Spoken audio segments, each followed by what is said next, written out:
Hello, everybody, and welcome to Late Night Football. Welcome to our weekly show, actually. And we're doing it a little bit differently. We're actually talking about Canadian soccer for a change, because normally we talk about club football, talk about transfers, but no, we're talking about something completely different. And we're talking about Canada and the Canadian national team and the crisis around that. And since I don't know a lot about Canadian football, even though I live in Canada, we've got our Canadian football expert with us, Will. Will, welcome to the show. How are you doing?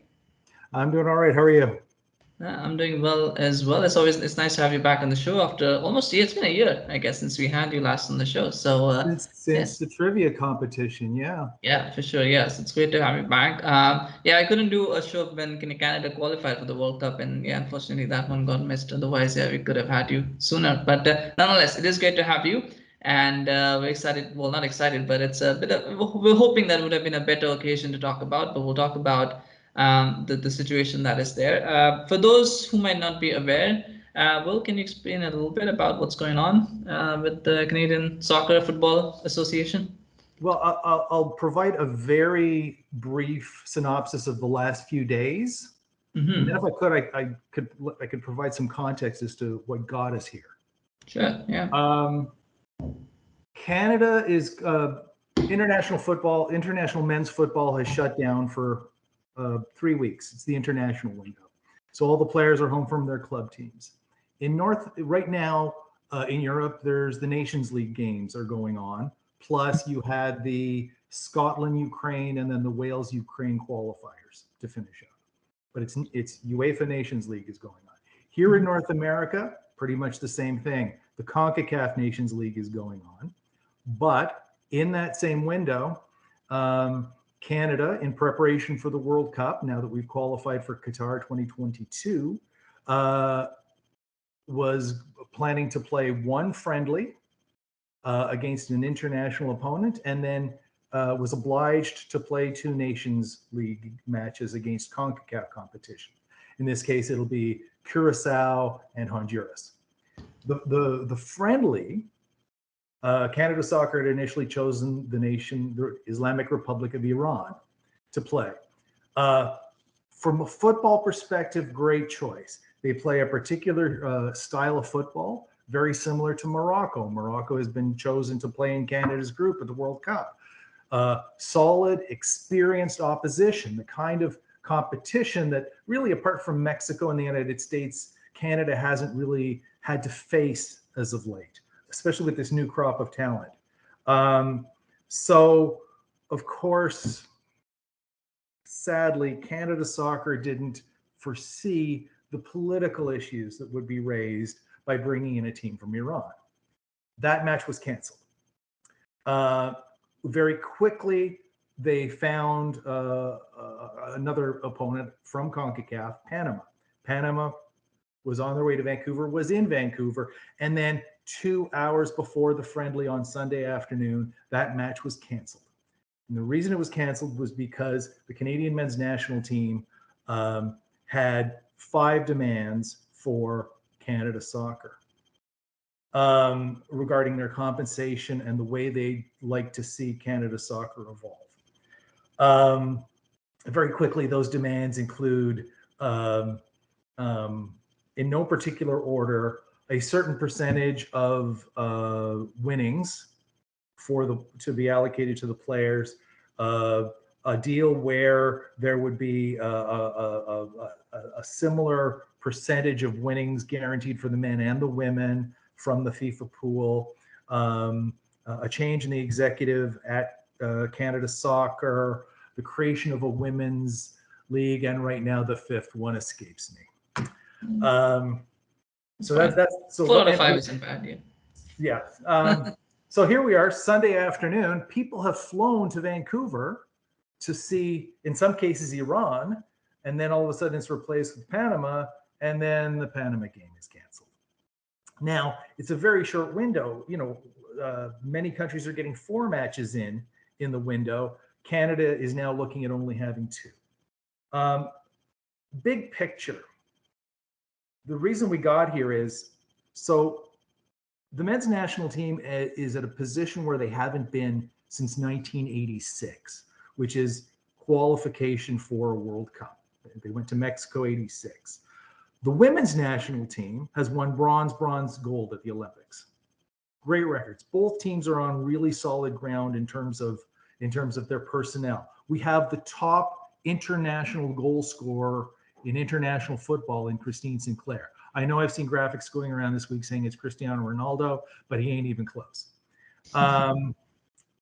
Now, we go through the men go through the World Cup qualification cycle, and they can't even sell tickets.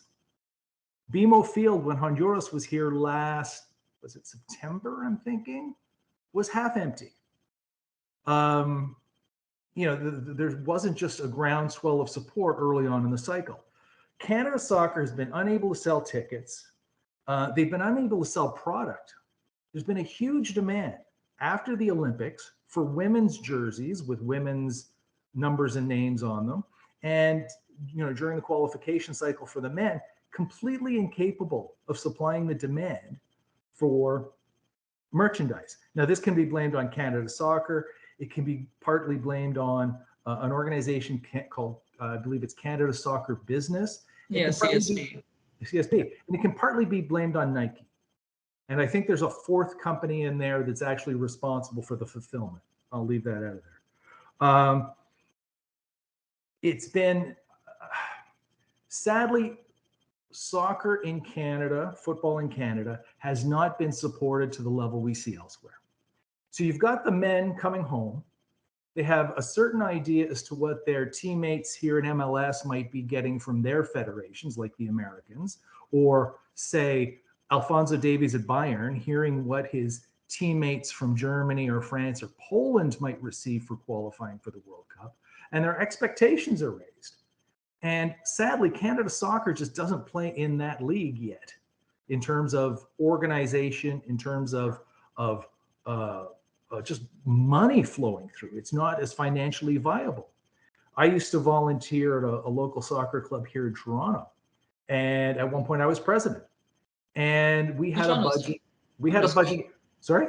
I'm just curious, which one was it? Toronto High Park FC.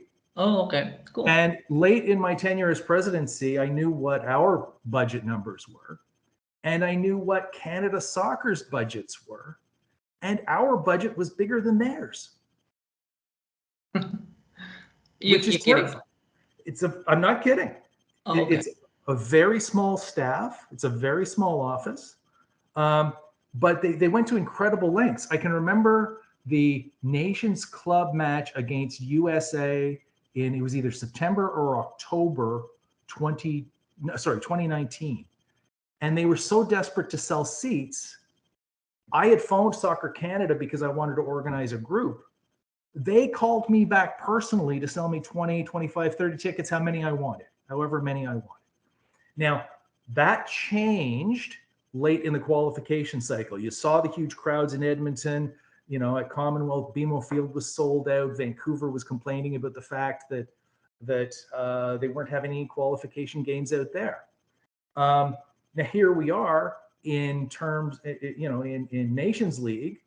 They weren't able to sell out the Panama match, and they're now selling the Curacao tickets for, I think that match is tomorrow night or Thursday night. Yeah. It's tomorrow. That match, the tickets are going 2 for 1 from Canada Soccer. So they've done not a great job in terms of marketing.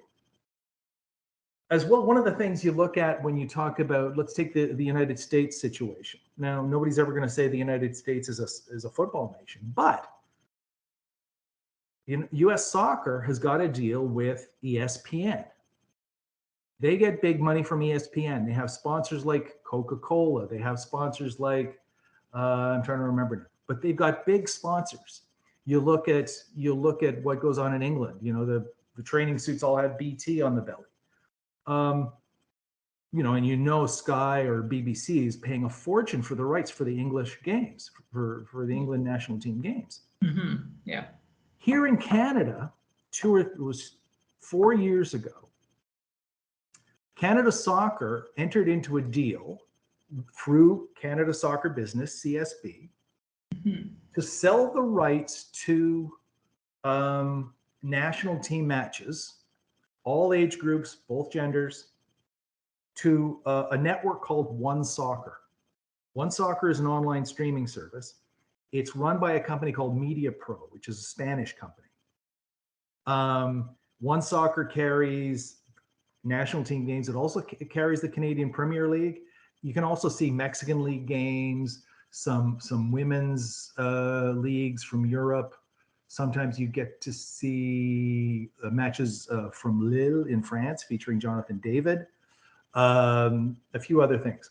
But very few people subscribe to it. And because of that, we're not getting, Canada Soccer is not getting a lot of broadcast money coming into the organization.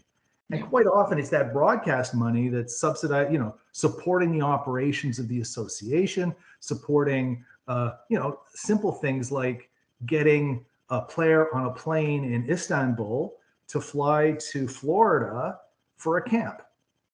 Yeah. And those things, it's just very tough business situation. Yeah. Part of the reason Canada Soccer went to One Soccer is because TSN and Sportsnet didn't want it. They were very happy. Sportsnet had just laid out a whole pile of money for the NHL rights. That was in the billions of dollars. And TSN, and both, and TSN's happy to broadcast the NBA and the NHL and NASCAR and everything else, cheaper properties, but none of them are investing in football anymore, except for MLS. Now, they do still carry MLS, thankfully. But so Canada Soccer is in a tough situation, and that has created a bit of an organizational vacuum in terms of really good people at the top of the organization, but also the financial liquidity to support the top end teams, but also down the pyramid as well as should be happening. I mean, that's an interesting point that you made about One Soccer, because quite frankly, I used to also work at a soccer club a long time ago. This was back 9 years ago. I'm going back 9 years ago when I used to work. And that time, the Canadian Premier League was something that was being talked about, that it was going to be formed. And I'm sure it was formed a bit later on. I've never watched a single Canadian Premier League game. I don't even know when Canadian Premier League games are on, right? Even though I was in the industry. So it's interesting how low visibility there is for Canadian league soccer, domestic soccer. And we actually live in the country. So, you can probably imagine what other parts of the world think. But where do you... Quick question. Were you aware that the 2020 Canadian Championship was played on Saturday night? No, I wasn't.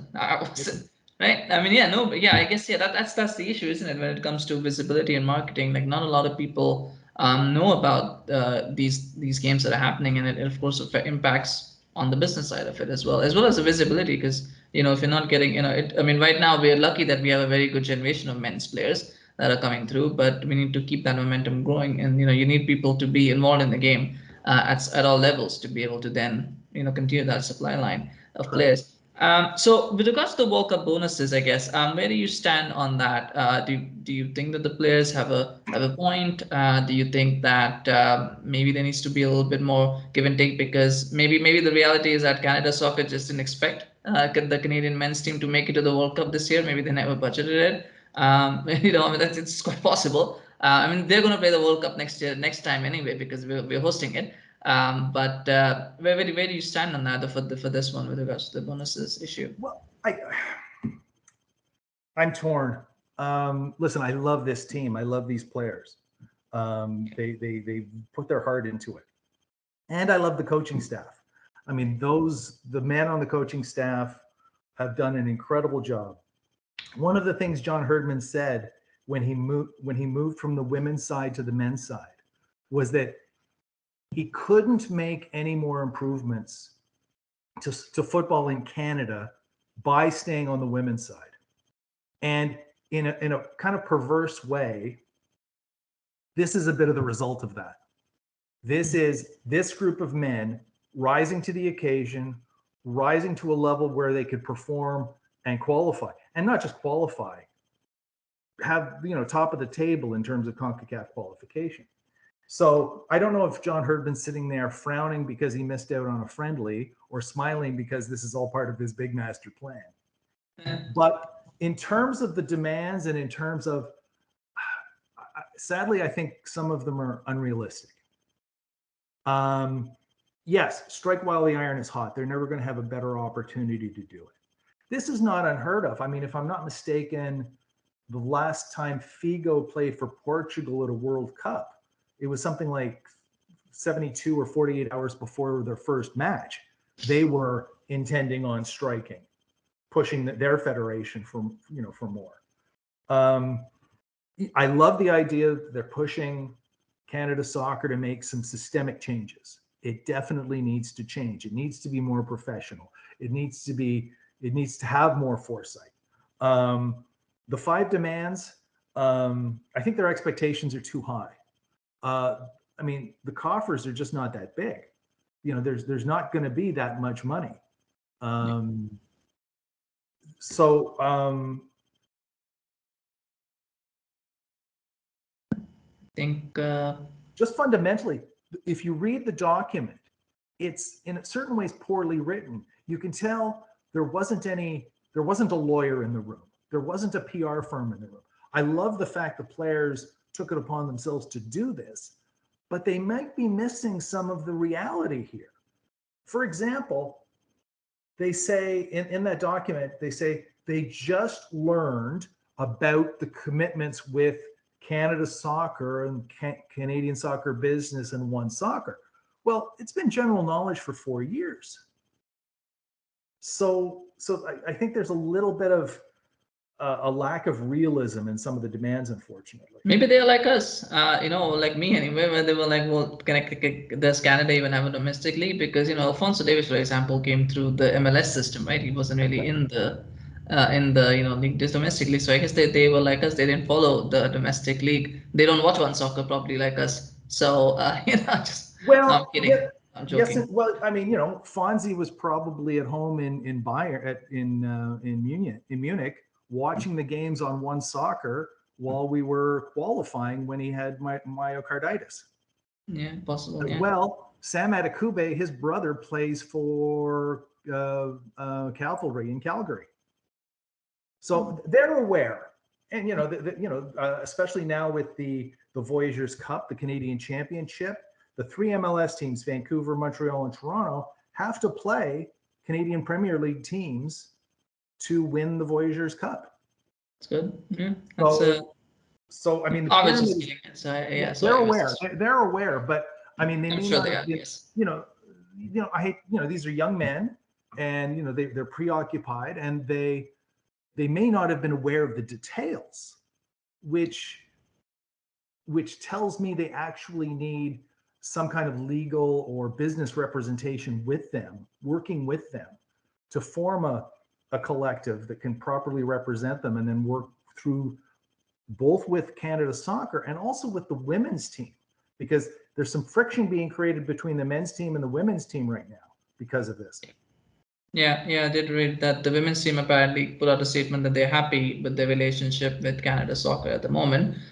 So maybe there was perhaps a little bit of friction that they doesn't appreciate that they were spoken for. I don't know what the situation there is. We'll have to wait and see. Well, I can speak to 2 points. Sure. So one, when they're going to a tournament, and Canada Soccer was it the last World Cup, the last Women's World Cup, only offered 2 tickets for friends and family of each player to go. I don't remember what the number is going to be for Qatar for the men, but my understanding is it's higher. Another situation is when the men fly over from, whether it's Munich or Liverpool or Istanbul or Bruges, they fly first class. The women fly economy. So it's those kinds of things, that friction, that lack of equality. Both sides say they want to fix it, but how do we make that happen? Yeah, that would be something to navigate as well. It's very interesting, actually. Those are very interesting points. I did not know that. So it's something that we all learn. We talk about disparity. There are even other things beyond just pay disparities that, of course, we should be aware about. We're kind of running out of time, so we'll do one final question for you, Will. What do you think the impact of this will be? Like, whatever it is on the economic side of things, but how do you think this is going to impact the players? Because they've got a big tournament coming up in 6 months. They don't have a lot of games left. internationally speaking. They've already missed out on time. What do you think the mindset is going to be for the coach, for the players? Because right now the focus is elsewhere, and that might impact the performances, especially because when you look at the group that Canada have, they can actually qualify for the knockout stages. Because Croatia and that much informed, they might be able to squeak out something there. Morocco is a winnable game. Okay, Belgium probably might be difficult, but there's still an Well, opportunity. didn't Belgium just lose yesterday or the day before? Yeah, they lost to the Dutch 4-1, I believe, Yeah, right? yeah, But that's a big number. yeah, that is. Yeah, well, but it is the Dutch and it is the Nations League, so I will leave that. But but there's an opportunity, right? They could beat the Belgians too. Yeah. But yes, no, let's be honest. Yeah, yeah, go Canada, go. I'm an optimist. Yeah, let's do that. We're into But they've got an 16. opportunity to get into the knockout. It's not like they're playing Germany, France, and Portugal or something like that, having three teams. They've got a winnable. They've got a group that they can go through. So, what do you think? Where do you think the impact of this is? This whole thing, how's that going to impact the team, and what do you think the coach must be thinking about this whole situation? Well, the only positive I can take away from this is there's one less opportunity to be injured, and there's one less opportunity for opposition to get film on us. That's the only positives I can think of. It hurts preparation, obviously. It's one less chance to see for Herdman and his staff to put things together, to try things out, to test out new players. It is just the one match. They do have the Curacao and the Honduras match coming up. It's going to be interesting to see how it affects the September window, though.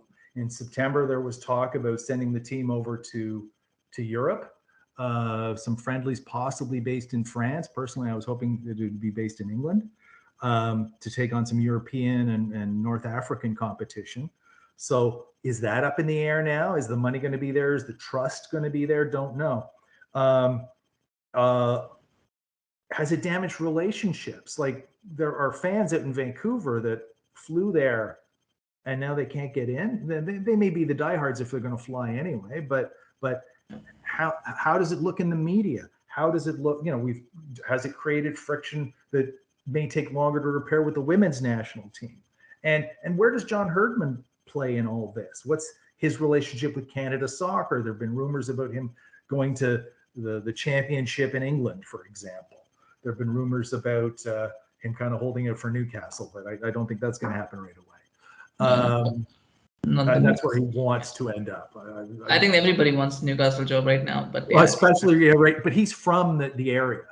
Oh, okay. He's a Geordie. Okay, cool. He's a Geordie, so I think his career path, he wants to be there. Quick trivia question: both the men's national team coach and the women's national team coach come from the small town of Consett, right near Newcastle. Okay. Yeah, they knew each other before they left Consett.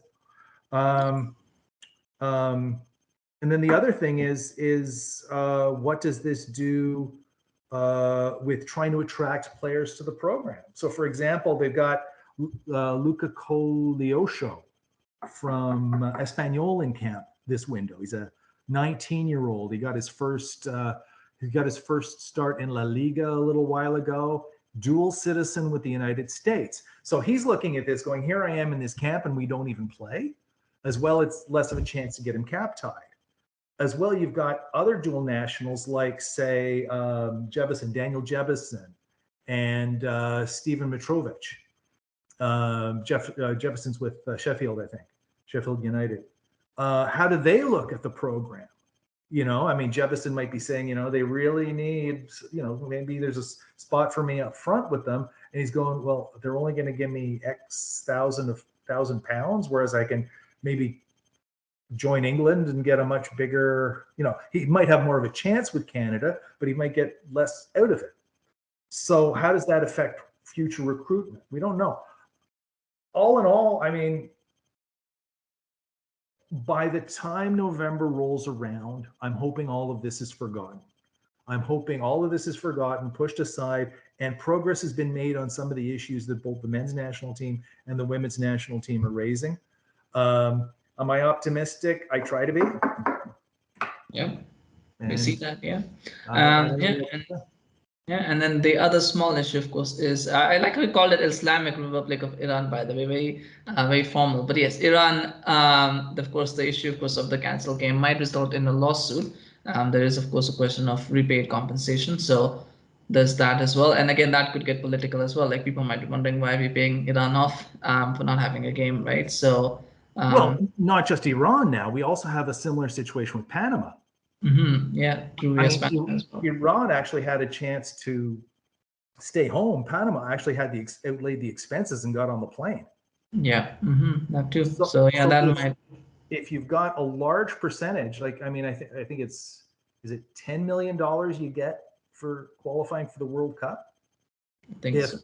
10%, if you know 6 or 8 or 10% of that is chewed up, clearing up what should have happened on June 6th, June 5th, June 5th, with Panama and Iran. I mean, that's mismanagement. Yeah, it is for sure. Yeah, and we'll have to see what happens. But that might lead into the players' bonuses. So Yeah. that might be something as well. But anyway, we'll keep monitoring the situation. Hopefully, as you said, let's hope things get a little bit settled by the time we get into September and then November, because we're all very excited to see Canada in the World Cup and to watch the games, and hopefully they can do well. So that is something we'll follow. Thank you so much, Will, for joining me on the show. It was a pleasure to have you and to hear your thoughts on this. We enjoyed the show. If you enjoyed Will on the show, do smash a like for Will, and for all the research and analysis that he provided. I really enjoyed it. I hope you guys did too. Do remember to also share this video if you enjoyed it, and do subscribe to our channel on YouTube as well as on Facebook. As I said, there's a lot of things happening, things that we didn't expect happening, like the stuff with Canada soccer. So if you're interested, do follow, so that when we do more videos, you will get notified immediately. There's some things happening on the transfer front as well, so we'll cover that in the coming days as well. So thank you so much for watching. Have a good day or night, whatever time you're watching this, and we'll see you again very, very soon. Take care. Bye bye.